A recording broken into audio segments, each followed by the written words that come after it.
Obbo Jawaar Mohaammed kabaja guddaan ijoollee beektota kanarraa kitaaba yookaan kennaa kan akka nuuf taatu kabaja guddaa ni gaafadha.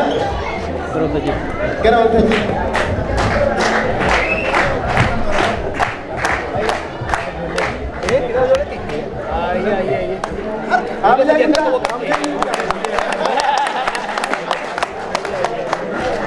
Akkam baay'atan arrammoo hedduu wal horta fakkaata.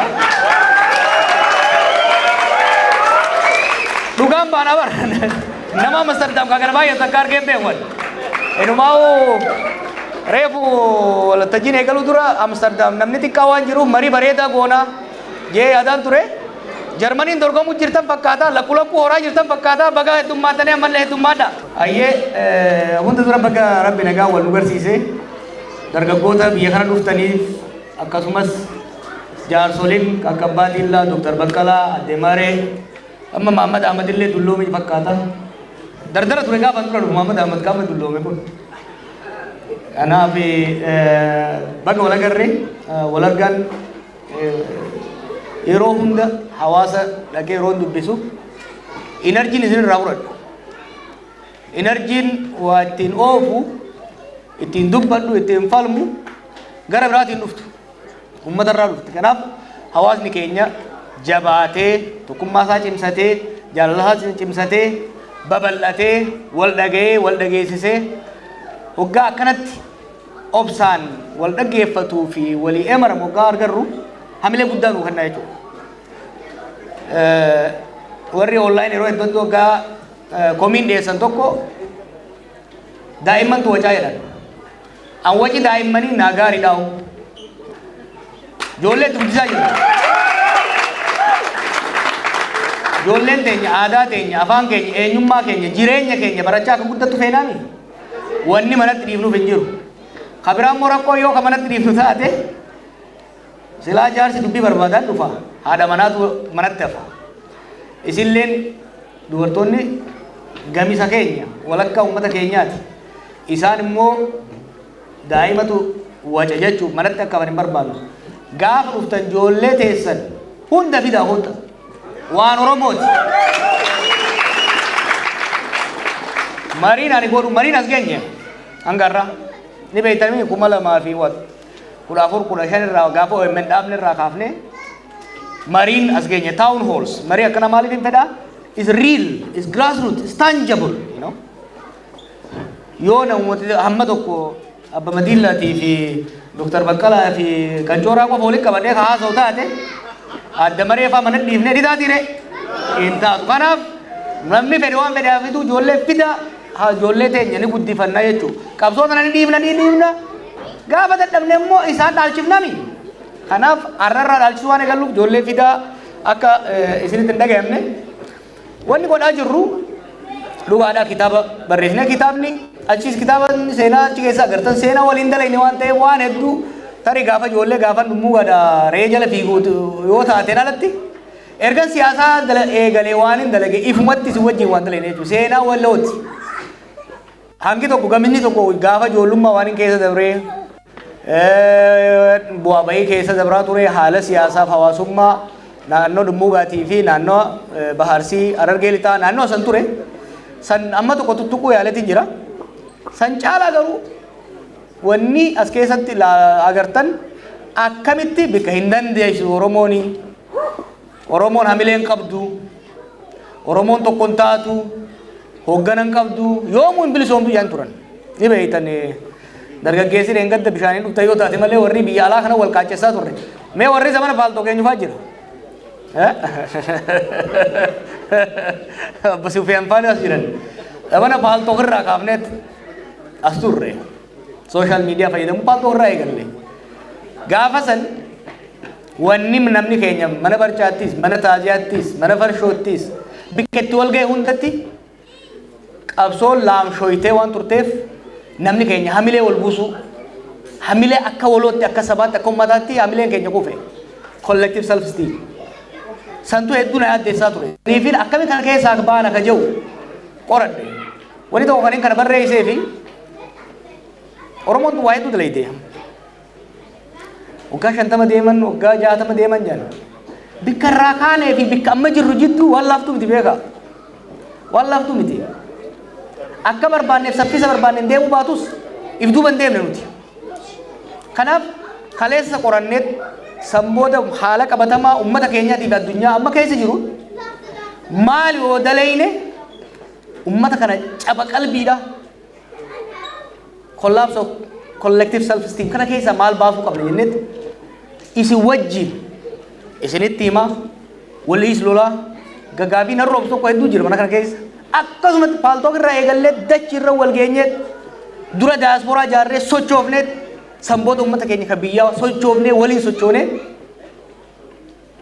bikka Oromoon waggaa 50 qabsootee bikka takka hin gaanjaan waggaa 5 gaditti bikka takka keenya garsiifnee jenna.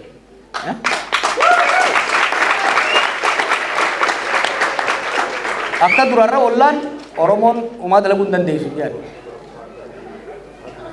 Gumaanni guddaan an ittiin boonu wanni inni ittiin hin gaabbineef keessaa tokko maal akka ta'e beekanii?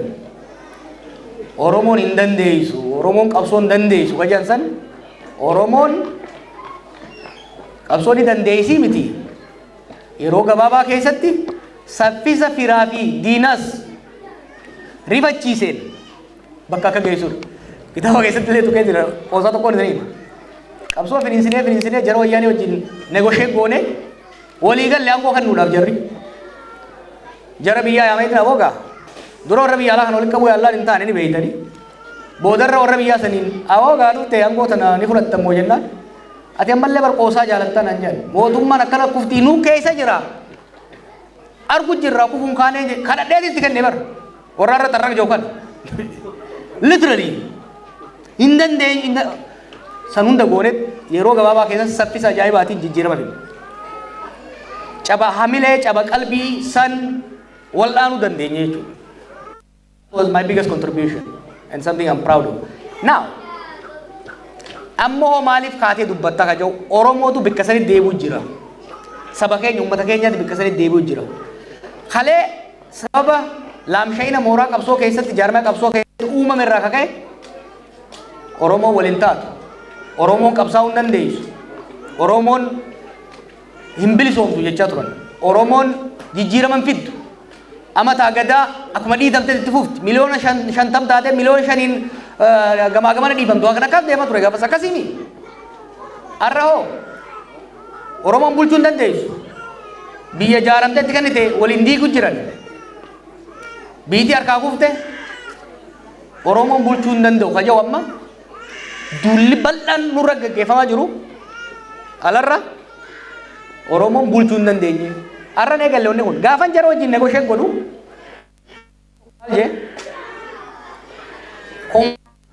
kooma ijoolluma akka qoncoraa kana waan qabadhee dhagaa beekta. Maal barbaaddan jedhan? This is I think 2015.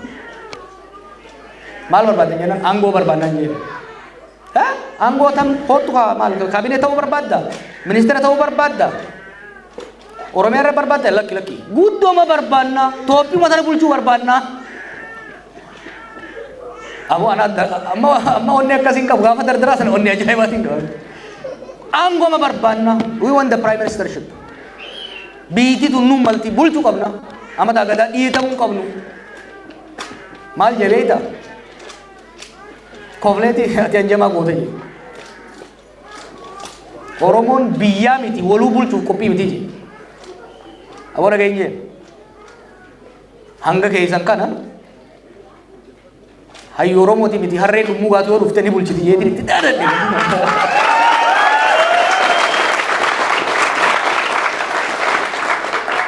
Onnee zamana sanii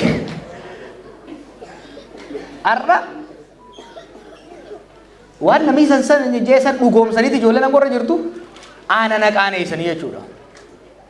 Maaliifi waggoota jaan dabre kana keessatti diinagdeen biyyattii ni kufe, sekiyuritiin biyyattii ni kufe, dippiloomaasiin biyyattii ni kufe. Waan qaallichi nurraa genuuf falfale san qabatamaan nurra fidaneedha qaallichi warra ganda keessaa guuree ol kaa'ee beeka hin dandeessu nuun jedha.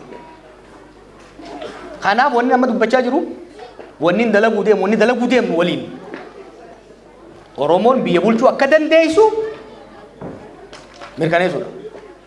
warri har'a jiru kun kireema Oromoo osoo hin ta'in xurii akka ta'an. Oromoon jara kanaan madaalamuu akka hin qabne. Akkuma kalee qabsoo hin dandeessan jedhamsan ziggoonee qabsoo itti agarsiifnee har'aas warra aangoo qabatee mugaa jiru, warra aangoo qabatee quufee deeqifatee haqqisaa jiru. Takkaanis irreessine takka kanarraa kaafne Oromoon Oromoo fakkaatu. Ka dhugaa Oromoo beeku, ka beekumsa beeku, ka nama dhaga'uudhaaf qophii ta'e karaa akkas irreessu ummatoota sabaaf sablammoota biyyattii isa wajjin gochuudhaaf jechuudha. Waan takka lamaan isin garsiisuu barbaada. Gaafii kaa ture eega jarmeetti haasee booda.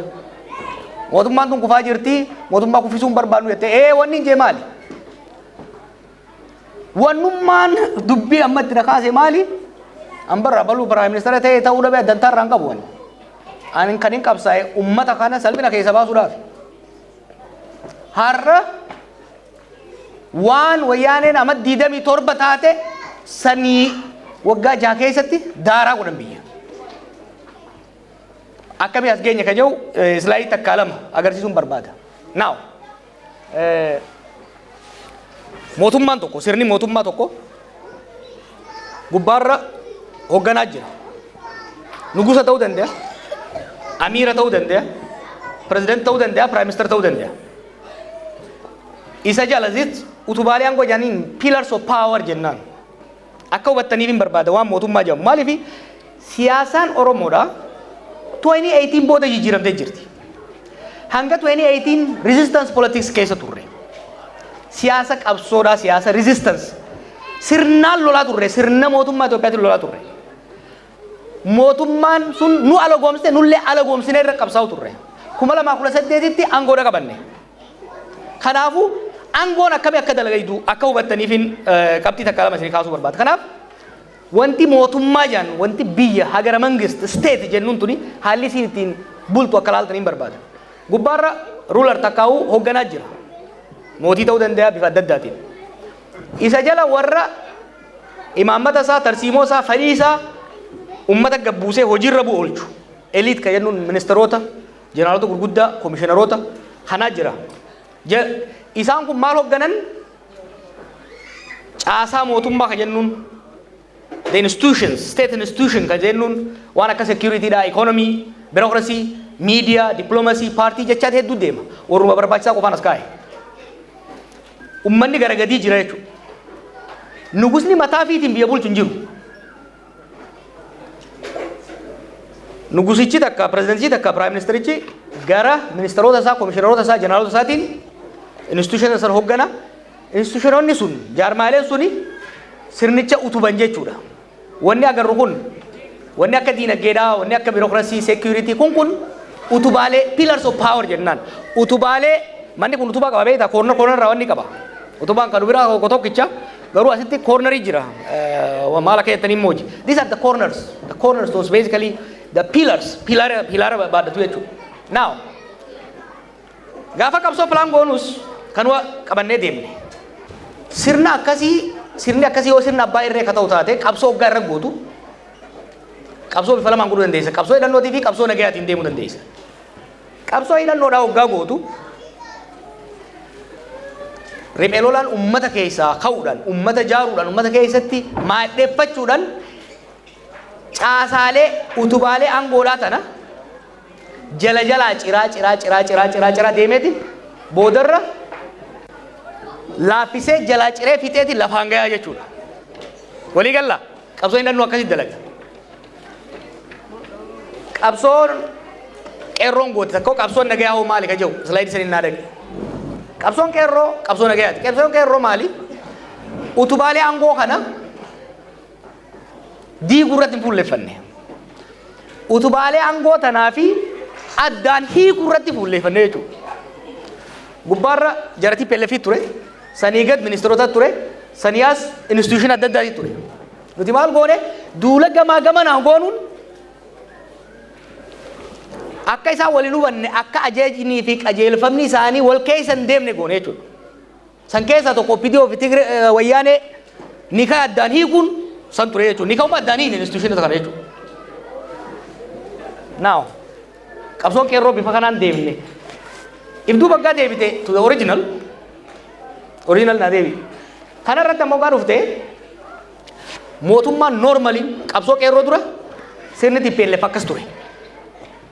Qabsoo qeerroo dura gara qabsoo qeerroo tokko gaa deebite sirna akkasii jiru san maaliif jijjiirreenu? Kana jijjiirree addaan hiine jaarmeewota kana gara keenya finne jaarmeewotaa fi elit takka hoggansa ministeerota addaan baafne ministeerotaa fi warra oliis adda baafneeti boodarra isaanumaan isaan garagalchuu dandeenya. Now haala ammatti deemte mootummaa garagalchuun nun barbaachisu kuttee waan hin jeefne sirriitti himamma. Qabsoon hidhannoodhaa noormalii silaa asii ol nyaata. Qabsoon hidhannoo naannoo Tigraayittis, Amaarattis, Oromiyaattis gaggeeffamu caasaalee kana nyaateefitu jira. Diinagdeen laamshee jira. Birookiraasiin laamshee jira. Amma bar bulchaan maal hin jiru. Milishumaatu nama cafaqa malee wanti tajaajila uummataa sadarkaa qabaleetti kennu hin jiru. Gara gadiitii humnoonni qawweedhaan itti fincilan sirnicha nyaatanii akka hirmaatti fitu jiran. Gama oliiti osoo namni humni biraatu hin dhiibin muummichi fi ministeeronni komishineeronni isaanii addaan faca'anii jiran. Maaliif? Erga dirree siyaasaa cufuudhaan murteessee booda nama si ja'uun hunda ofirraa ari'ee nama isin haala gaashee ja'u qofa bira kaa'e. Kaakistokraasii waan jenni jira. Kaakistokraasii jechuun maal jechuudha? Hoggaa namoonni dandeettii hin qabne, amanamummaa hin qabne, naatoo uummataa hin qabne, incompetent, irresponsible, corrupt warri ta'e qofti hoggaa biyya bulchan kaakistokraasii jedhama siistamni sun. Kanaaf ministeeronni kun amma qaalichanii sodaatan. Namichi inni arrabsa ni ari'a ni hidha. Kanarraa kaka'e waan dhugaa takka itti himan. Waan inni gubbaa kaffitu kunaasirraa hin jiru. Fudhataniituma usan. Waan fudhatan san immoo hojiitti ni kan. Maaliif itti namanan? Takkaa itti namanan, takkaa dandeettii isaan qaban. So qaallichinii fi ministeeronni isaa wal quban qaban ni fakkaatan malee. San qofa osoo hin ta'in biyya ollaa hundaan wal lolee jira. Somaaliyaadhaan wal lola, Eertiraadhaan wal lola, Jabuutiidhaan wal lola. Keeniyaan an keessa tureenis akkasumara jaalaltiin jirtu. Uganda, Rwanda, addunyaa mara except Emireet malee. Biitii takka shariika Itoophiyaan jirtu irra. Nan. Gama dippiloomaasiinis dhidhiitaa fi walibbuu unnecessarily amma akka Somaaliyaa kan hoggaa laaltan waan nama qaaneessuut dalagame. Sababa kanaaf kaasii mormitoonni isa tuqan ol mataa isiitiin caasaa jaaree fi walitti bu'iinsa adda addaa godhu. Fakkeenyaaf gama diinagdee fudhadhaa. Diinagdee maaltu laaffise? Diinagdee kan laaffise inni guddaan lola. Garuu waan lolarraa hafte akka waan biitii sun quuftee maallaqa bika geessuudha keessa yoo nan beekuu baadhe malee biitii sun gaaza lafaa ba'u ka gurgurtee maallaqa bika geessuudha hin qabdu. Masaraa mootummaa ittiin ijaara. Riizoortii isaa fi namoonni muraasni qofa itti bashannan ittiin ijaara. Maallaqni lolaan dhume. Lolli maal godhe? Qonni akka hin dalagamne godhe. Ganda keessan bilbila gaafadhaa. Keessattuu isin daaspooraan waggaa biyya dheeytan. Finfinnumaa fi Adaamaa fi Dirree Dhawaatti qamaatanii dhuydanii jaartii fuutanii galina. Ganda keessan dhagaa galaati ilaala uummata. Namni bahee galaan jiru dalagataan jiru. Naganni jiru. Asal lafa Adaamaa jidduu isaa qulla booda eebuun hin jiru. Naganni dhaabate. Investmentiin biraa haaraa dhufuu dhiisi. Biyya keessaa'u maallaqni bahee dhume. Sababa lolaatiin jechuudha.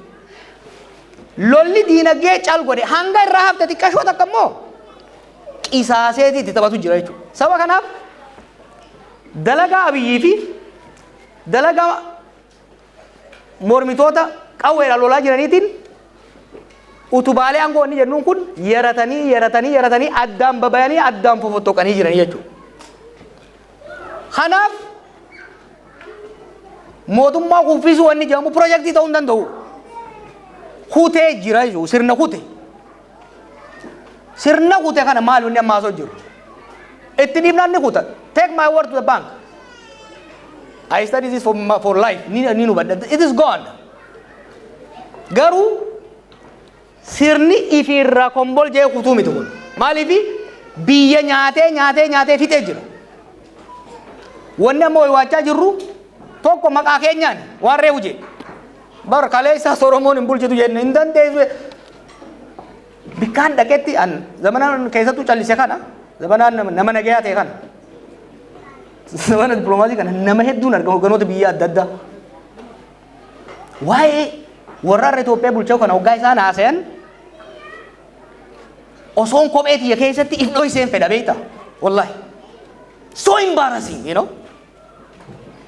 Namni keenya hundi namni keenya ka sirna san keessa jiru jeneraalli jiru ministeerri jiru ka kanaan hin qaanu hin jiru. Maaliifi tokko maqaanu nyaatan alagaa duraanu maqaa keenya hin jaalanne daran hin dhugeessaniif jechuudha. Tokko maqaa keenya qabatanii deeman. Lammaffaa waan leencoo lataa jiru jira waan jaarsi sun jiru ilaalchisaa jaalatanii jibbitanii dhaggeeffadha waan inni jiru. Nullee mootummaa Oromootii miti jennu nuti hin filanne gaa. Sirni kun qabsoo Oromootiin ol bahe. Maqaa Oromoo dhayata. Badiin isaa haga fedhe yoo akkanni. Nurra maxxanti. Jaarsi elemoo jedhamu tokko yoo jiraate ijoollee hedduu keessa gurbaa guddataa yommuu qabaate guddataa yoo hate mucaa warra elemoo santu hate barjan guddataa qofaa yoo ganda hundaatu waliin maqaan xuraawaa jechuudha. Tokko kana lammaffaa sirni bifa kanaan utubaaleen sirna biyya hagar mangista akkaa'u state bifa kanaan gaafa shoshorroqee bututaa'ee laaffate mootummaa qofaan ka kufu biyya wajji kufa state collapsiidha jechuudha. Biyya hoggaa kufee laaftutti hin fudhatina. Haa toltu haa baddu biitii takka eega ijaaramte booda qoybu sirreessu sirnetti tolchu hamtuu isii irraa laaffisanii mootummaan sun mootummaa nama miidhaa nama irraan geessu irraa laaffisanii kan nama tajaajiltu godhuudha malee biitii takka adda facaanan callee dukkana keessa facaatee beeke. Somaaliyaa laala, Yemen laala, Liibiyaa laala. Gaafa qabsoo dizaayin goonu dura adeemsa duraa san yaadne turre sirnicha garagalchuu guututti. Ijoolleen wajjin qabsoo nagaa qorachaa turte Arab Spring kaaftee abbootiin irree biyyoota Arabaa kan hoggaa kuffisan nuti san dura yaadaa turre wanni nu barannes sirna abbaa irree tokko hoggaa garagalchite dimokiraasiitti ceetaadha. Maal garree? Dimokiraasiitti ce'uu dura biitii bittinnaa wal waraansaamaa keessa akka seentuu agarree fi awoo biitii faca'uurra mataa jirutti amaammata fe'anii hidhanii kanaafuu maal godhuu qabna? Sirnuma jiru kana keessa warra hamaa dhiibnee warra wayyaa ol baasuu qabnaadha. Kanaaf lammaa jala martifannee jechuu gaafa san. Laafina jiru osoo beeynu. Biitii diigamuun is very dangerous. Kanaaf ammoo inni lallabaa jiru maali? Sirna garagalchuu maal osoo taate har'aa miti gaafa tiyoorii qofa qoranne saniihu waggaa fudhu fitteemi guyyaa 40 nutti hin fittu. I can tell you. That's not injirtu re. Waan bututee xiqquma itti buunaan bara mana utubaan isaa laaffate xiqquma tiraaktarii itti buunaan kuutee beeke takkaa'u muka jirmisaa shame rirmi fitte gaafa tokko qilleensi xiqqaa tokko lafeen lafaan dhaya amma sodaan an qabu maali sirna kana daddafnee karaa tokkotti itti baasuu baannaan maqaa keenyaas gaafa Oromooti biitii jiide biitii jiide gaafa isaanii jiide waan jaamurra dhufnaa jechuudha. San qofa osoo hin ta'in biitii adda facaateeti nuus walii keenyaas ollaa wajjinis rakkoo keessa seenna ka jehuuni. Karumaarra naa dhaqe. Akkamiin as geenye? Warra mootummaatiin chaalenji godhuu barbaada warra sirna san keessa jiru warra nama mootummaa san keessa jiru parsantii 5 hin gahu ka gurbaa deeggaru. Kurnanumaaf shanan saniif chaalenji godhuu barbaada. How did we get here? Qaanyii kana keessa akkamitti dhufne? Laaftuu sitti fakkaatiin hoggaanan akkana dubbadhee qaanii adimit godhu garuu amanu malee keessa ba'uu hin dandeenye. Sochiin qeerroodhaa maal ture?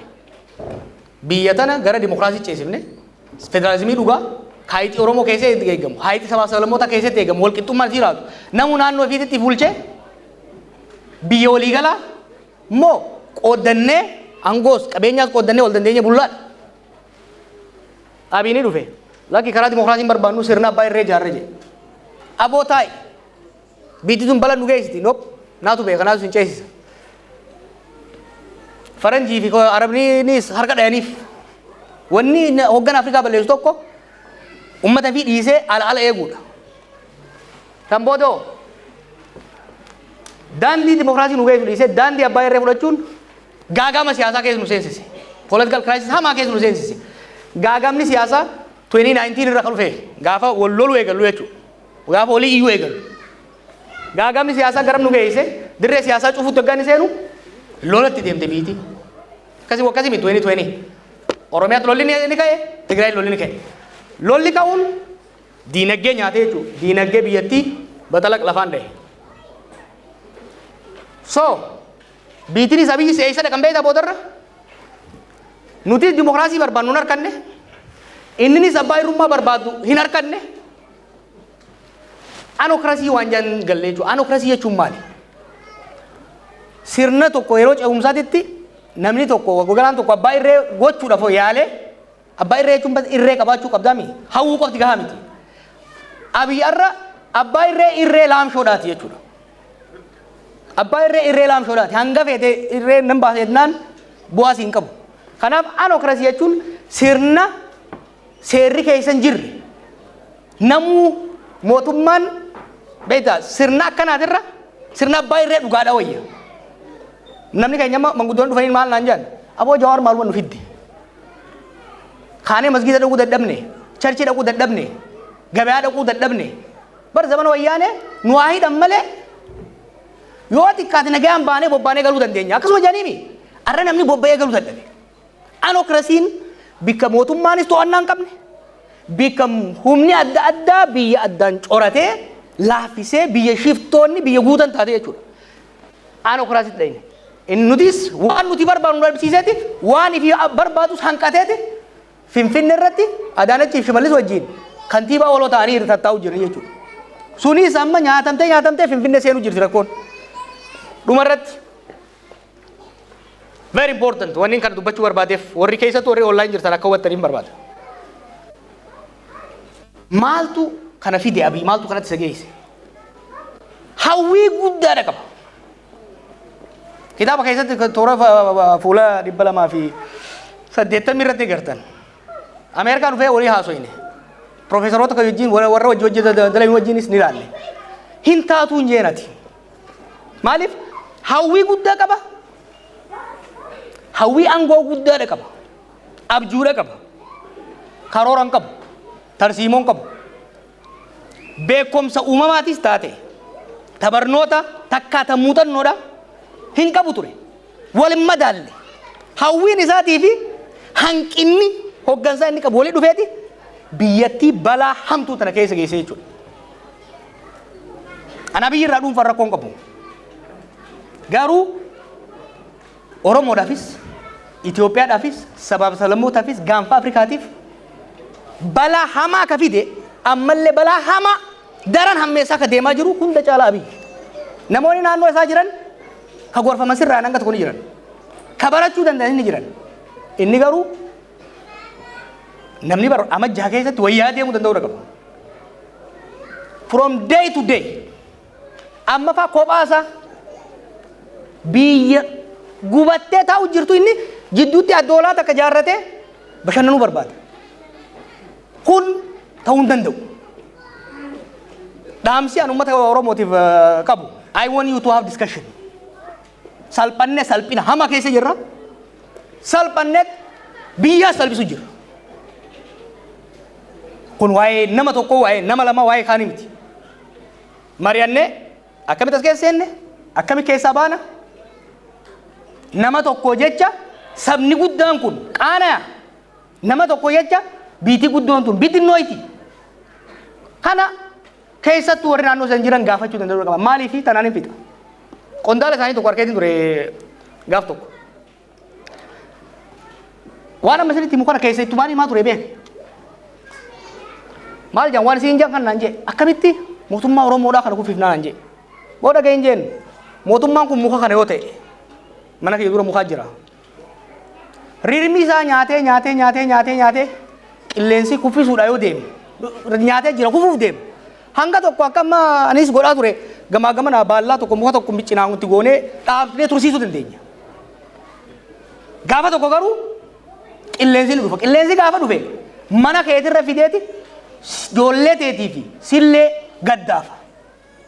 San eeyitamoo muka kana osoo qilleensi dhufee sirratti hin kuffisin ji'a takkaa'uu kallattii mana keetirraa faallaatitti akkasii ta'utti gaafa kufallee irraa dhodhoofattellee mana ittiin ijaarrachuu dandeessutti kuffifatta. Gaafii nan ijoollee bilisignaa keessa jiraniif qabu gorsaan isaanii qabu kana warra Amsterdam hedduu galatoomaa hedduun isin jaaladha. Nagaan na tura.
Ani sodaan qabaat dhaamsaan siif qaba.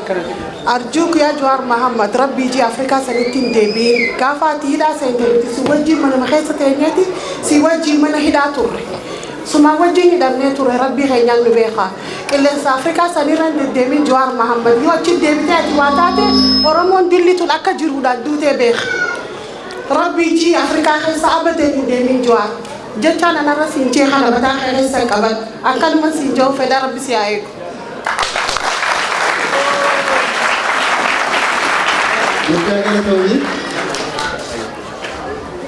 Assalamualaikum warahmatullahi wabarakatuh.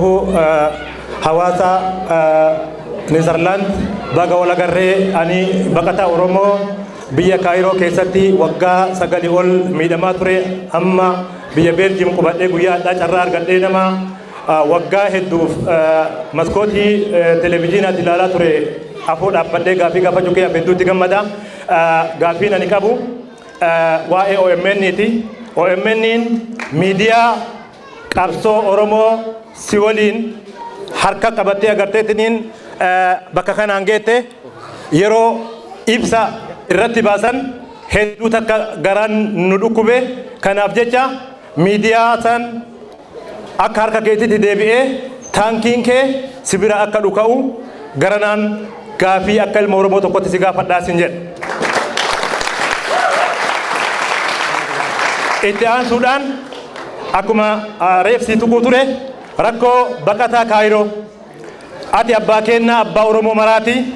Oromoon Kaayiroo Amaan Huseen dhalataa godina Baalee rabbi ilmaan 5 isaaf kenne takka irraa deebitee 4 Kaayiroo keessatti guddisaatiin hin jira. Mucaan sun osoo waraqaa heeraa qabu yeroo ammaa kanatti hidhamee mana hidhaa keessa jira.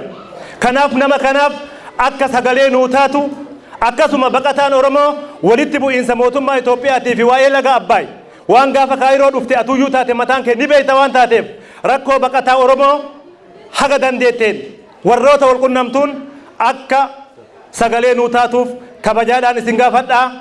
Akkuma reef ummanni keenya asirraa dubbataatiin hin turan gara Afrikaa kan deebinee baqataan Kaayiroo natti dhaammatanii akka gara Kaayiroo hin deebine akka garteetiin gara Afrikaa hin deebine jawwee keenya nuti malee hin qabnu qabsootti deebiteetiin hin jirta kanaaf jecha si dhabuun barbaannu nuun jedhanii ulfaadha galatoomaa isin jedha.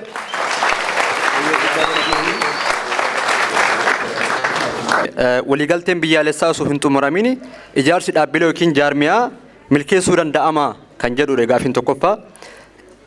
Lammaffaan ammoo qabeenya dilbiisu akka biyyaatti qabnu marmartoo hiyyummaa fi doofummaa keessa maaltu nu galchee ijaaramuu dhabu moo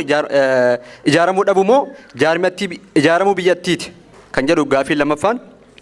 Sadaffaan qaala'insa jireenyaa maaltu fidaa kan jedhudha. Afraffaan ammoo gaafiiwwan araarri mootummaa fi naannoo Oromiyaa kan waboo wajjin qabu maalidha? Kuwwan kan bosona jiranii fi kan galan maalidha? Isaan sunniin addanuuf hin galle. Warroonni biyya galanii warra shimallisiiti moo waboo shimallisiiti moo kamidha? Waboo kabeen namootu orjinaala beena waan ta'eef sun sanillee ifa kan gootan isin gaafannaa. Inni dhuma ammootuyyuu anis akka yaada kiyyaatitti gara biyyaa sugaluu dhabaatanii isinin jedha. Galatooma.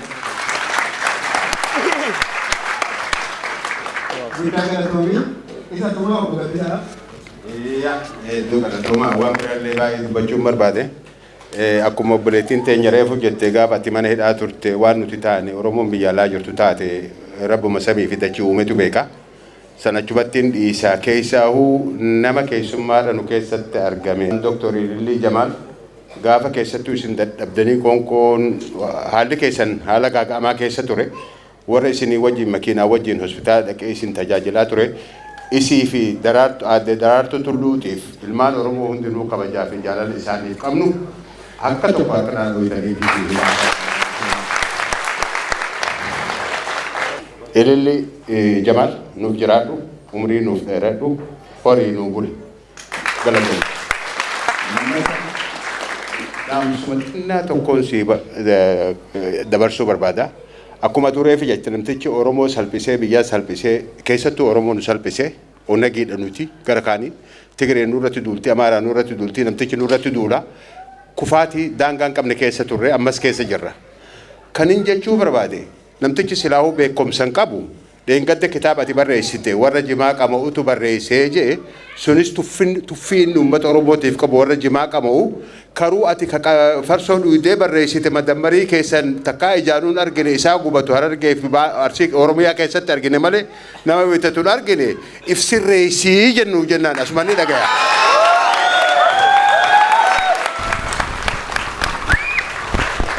Lammaffaa irra caalaan namticha kan itti haasa'an ture waggaa lama hamma nuti rakkanatti sagaleetii dhabnee rakkanne itti haasa'an ture jette.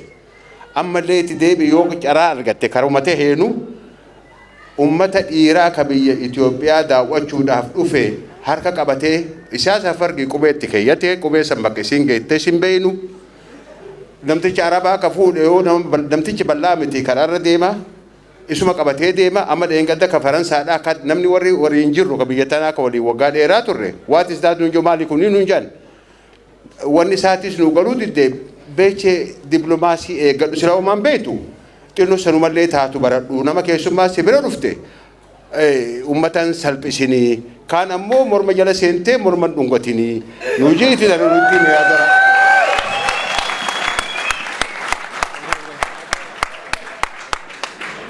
Terjadi majmi jadi maa jaha MI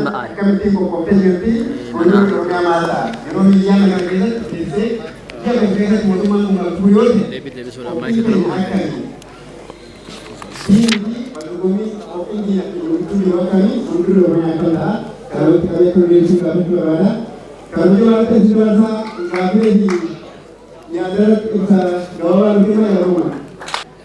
wae nagenya kiya kigon rabbi tolkanina kan monat diftan anggal lebe ki rabbu manas genye dua ma kanan nama waka gawa toko na me sina jesa nanje hoy na mindura heddu are sina jesa nanje jennan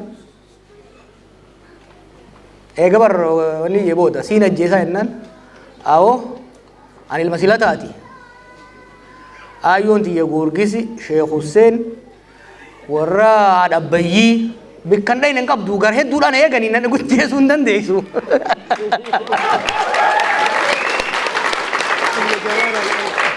Maqaan kiyyaa'u Jawaara bar Jawaara Sheekh Hussein beektanii dawaa jechuu.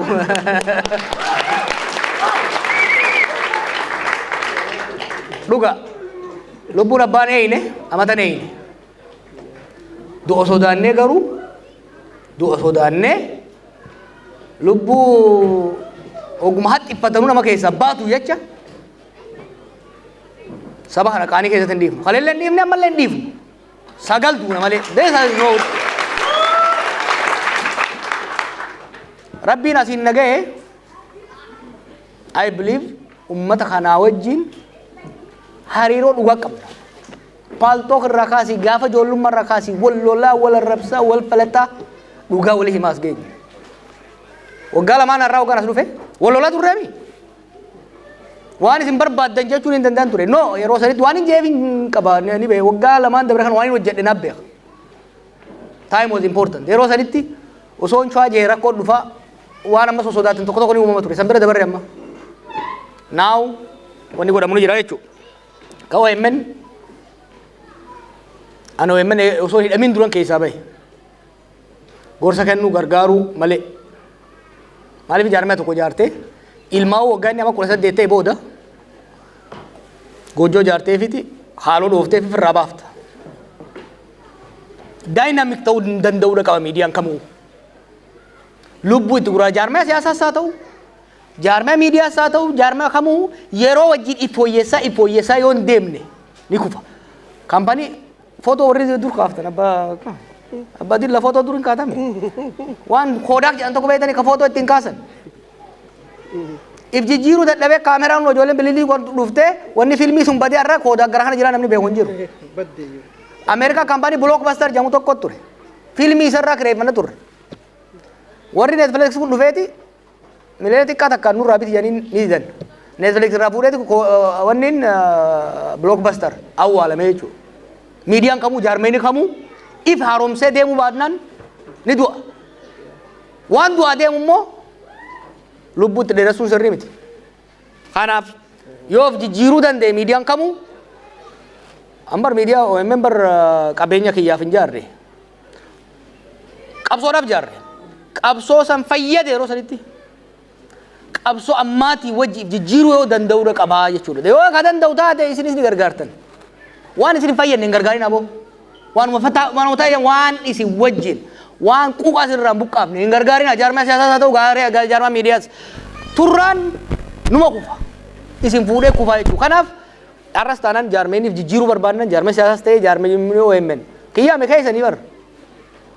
Nama tokko wajjin isinirraa hin bar sabbata keessanirraa hin baase. We all contributed to it. Kanaaf sanitti ilaaluu qabu hooggansiisaatis jechuudha. Rakkoo baqataa Kaayiroo bilbila kee godhan duutii naa himi.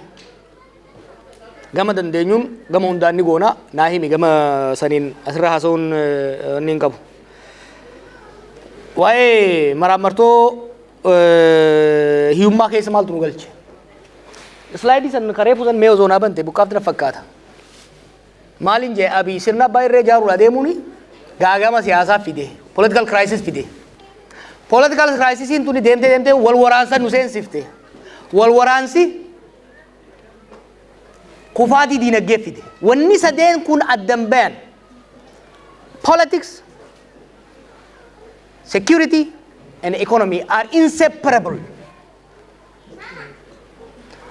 Siyaasaa ta'e eemaruu baannaan maaneej godhuu baannaan karaa qabsiisuu baannaan lolatti seenta. Lola seennan diinagdee taa hanga sanuu guddatte ni nyaatta gara fuulduraalee hin guddattu. Siniif gabaas biyya Cote d'Ivoire jedhamtu akka ture Afrikaa keessa. Gaafa bilisummaa baatee irraa hanga early 1990s addunyaa irrattu biyya saffisaan guddataa turte. Garuu nama tokkotu aangoorra ture. Gaafa qaalichi sun gadi qajeelu dubbiin sabaa jidduu dhooteeti Cote d'Ivoire irra biyyoota hiyyeeyyii keessa jirti jechuudha. Hanga feete yoo guddate biyyi takka. Dhimma siyaasaasii, dhimma securityisii fi furuu baannaan diinagdeen siin guddatu jechuudha. Diinagdee guddisuu barbaadde siyaasa guddisuun barbaachisa. Keessattuu biyya sabdaneessa ta'e keessatti biyya saboota adda addaa qabdu, amantii adda addaa qabdu keessatti siyaasaa wal qixxeessuu baannaan abadan biyyi guddachuu hin danda'u. Kabiraa qaaloomsa jireenya maaltu uume? Kanuma uume. Qaaloomsa jireenya Abiyyi uume. Maaliifi bara Abiyyi rabbumaatutti haafeesse malee akka angootti dhufeen deeggarsa saba hundaa yeroo qabu sanitti paartii kamuu dorgomee mo'achuu danda'a ture bara sirna dimookiraasii ceesisuudhaaf. Bar mallas rakkateeti, mallas wanni abbaa irree ta'eef fedheeti miti bar. Saba xiqqaa keessaa waan dhufuuf gara dimookiraasii yoo dhayne ni mo'amna jedhaniitti qabatan. Kana maaltu cinqee saba bal'aa kana keessaa dhufe? Ummata bal'aa kana keessaa dhufe. Oromoo qofaami kibbi guutuun kaabninis deeggaruu ture. Bololee itti yaanne because he was not mature and he is not maturing, you know. Gara hariiroon mootummaa fi waboo jidduu jirtu. Hariiroon mootummaa fi nama hunda jidduu jirtu hariiroo diinummaa fi hariiroo kasaaraadhaati. Hariiroon Abiyyi ministeerota isaa hariiroo Abiyyii fi marrootiin adda miti. Sodaatanii bogattaan malee hundi osoo hiree argate caakka seena. So kun waan hin beekuuf I can tell you details. Wanni jara affeeruuf maali? Ololaa miti. Mootummaa san keessa abbaan fedhe haa dhufu. Qabatamaan takkaan itti ragaa qabatamaa wajjin gabbaaseen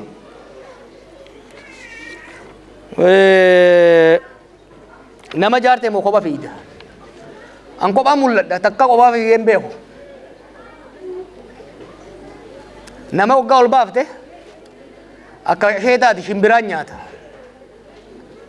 Arra dhiisi kaleessa gaafa silaa kophaa fiigee sansanuu kophaan fiine akkan kophaan fiine gaafa kaane Oromiyaa guutuu ganda waggaa sochoofnu lafatti mi bara I built that ya waan qeerroon hojjete san yeroo meeqan Keeniyaa dhaqee yeroo meeqan biyya meeqa dhaqee bara san keessatti ijoollee leenjisaa turan jaaraa ture.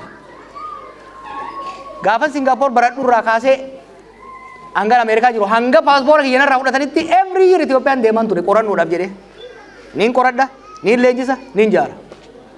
Amma faamoo akka ajaa'ibaatti jirra beek maal seete Itoophiyaa tana dur hoggaan biyya alaa ture fagoo irraa ilaala akkan tana dubraat akkatti. Hoggaan biyya gale bira dhaqeetiin qaqqabadhee arge. Hoggaan hidhamu macaroo keessaa hin ol arge beek. Miila irraa hanga mataatitti jaarree jira nama. Sammuu jaaru jirra sammuu jaarree nama.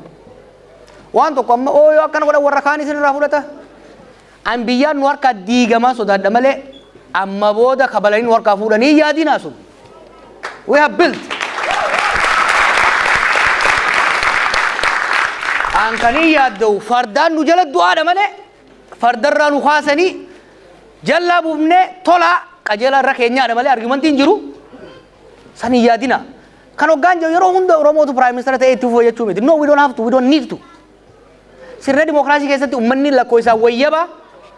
Number 1 yoo kana butaates number 1 sun gara tokkoon deemuu hin danda'u. Keeniyaa akka ilaaltan amma abbaan fedhaa dhufu warri saba guddaa aangoo moo pirezidaantummaa godhaman taates wanni isaan jiran hojiitti hiikama jechuudha. Sirna dimookiraasii keessatti sirni dimookiraasii mirga warra wayyabaa bulchaa mirga sabxinnaatu kabajama. San qofaa miti. Mirga qofa osoo hin ta'in lakkoofsi dimookiraasii keessa waa lamaatu murteessaadha jiran. Lakkoofsa namaa fi maallaqa. Nuti lakkoofsa ni qabna maallaqa irratti dalaguu qabna. Maallaqa irratti dalaguudhaan immoo siyaasa wal qixxeessuu qabna jechuudha.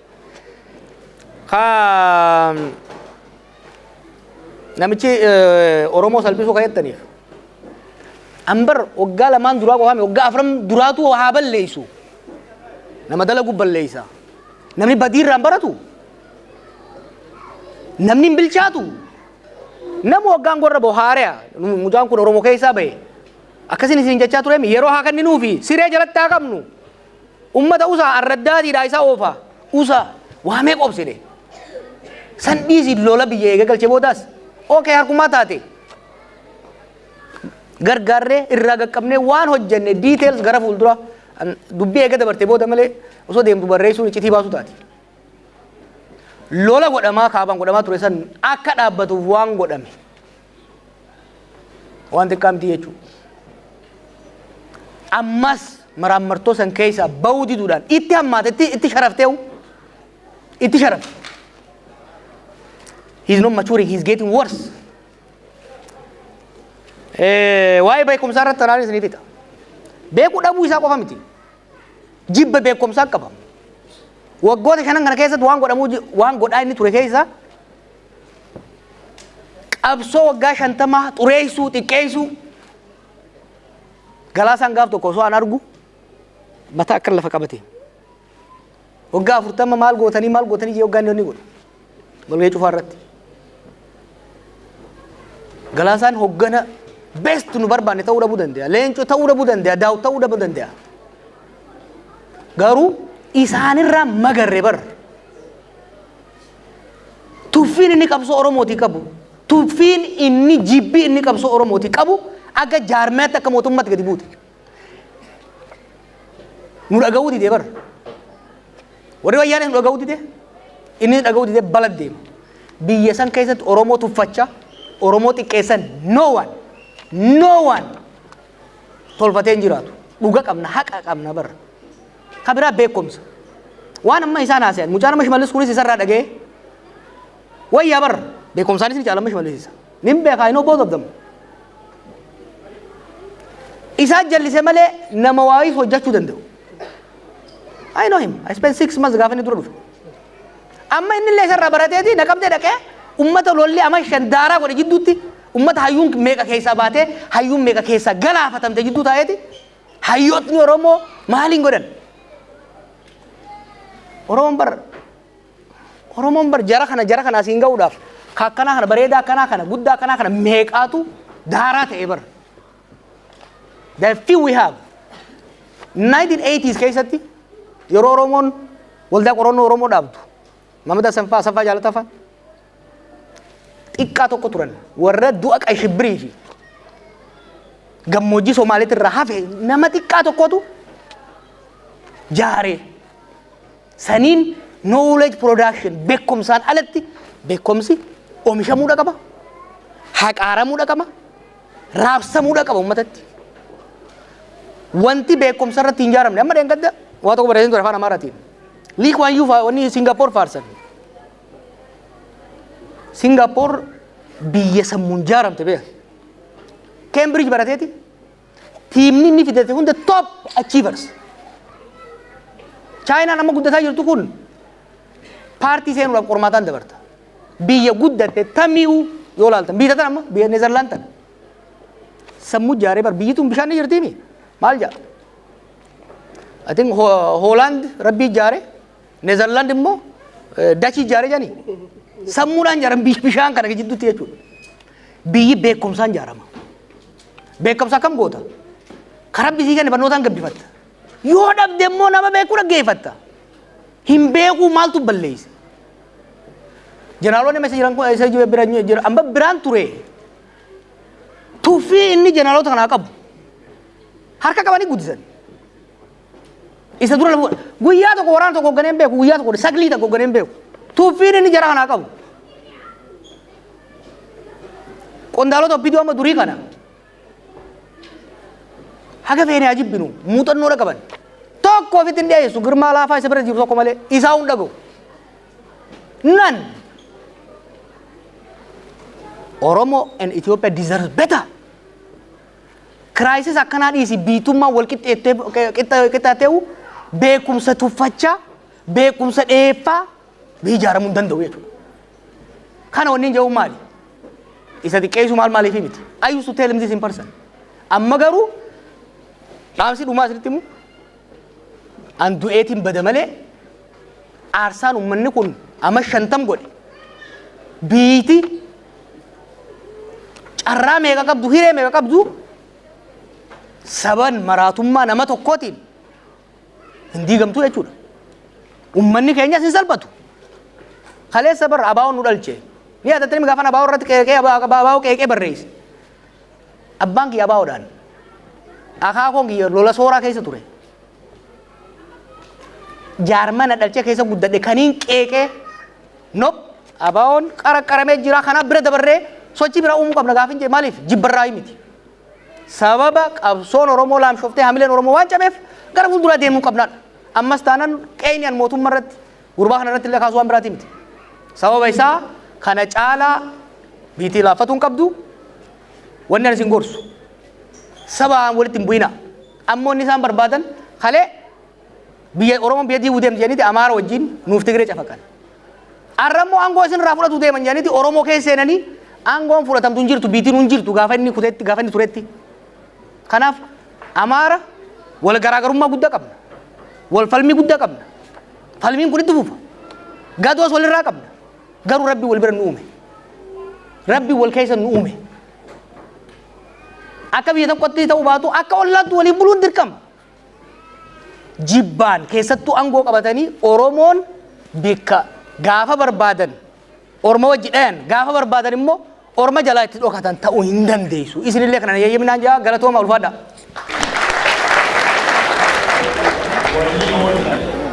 Kardi Rafut. Kardi.